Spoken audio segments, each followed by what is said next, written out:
This is Clay McKinney, developer on-ramp, and we've been talking about color in CSS.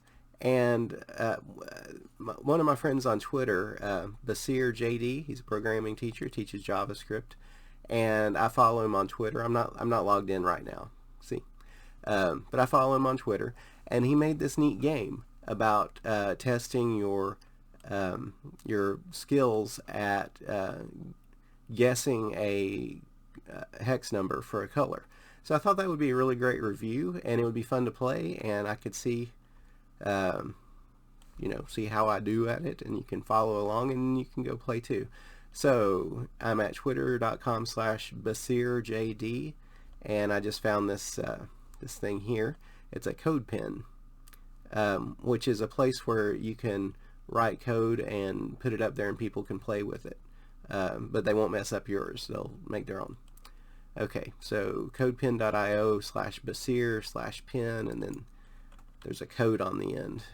Capital K, W, little, that was a little w, little a, capital Y, little r, little o.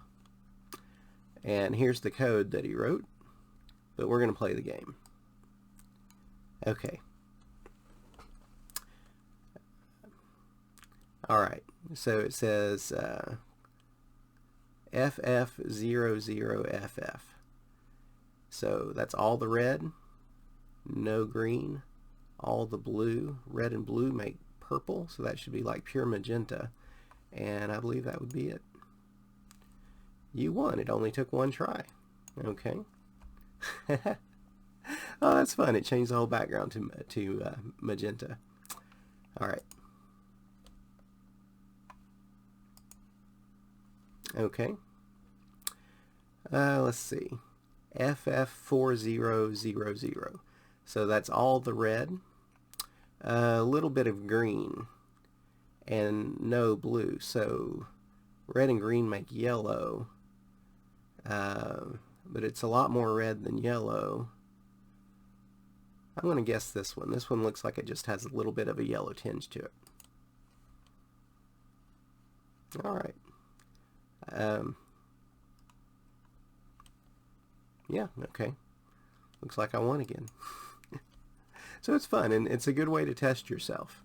And, just to feel like you can feel like you've gotten the hang of it by playing this game and following BasirJD on Twitter.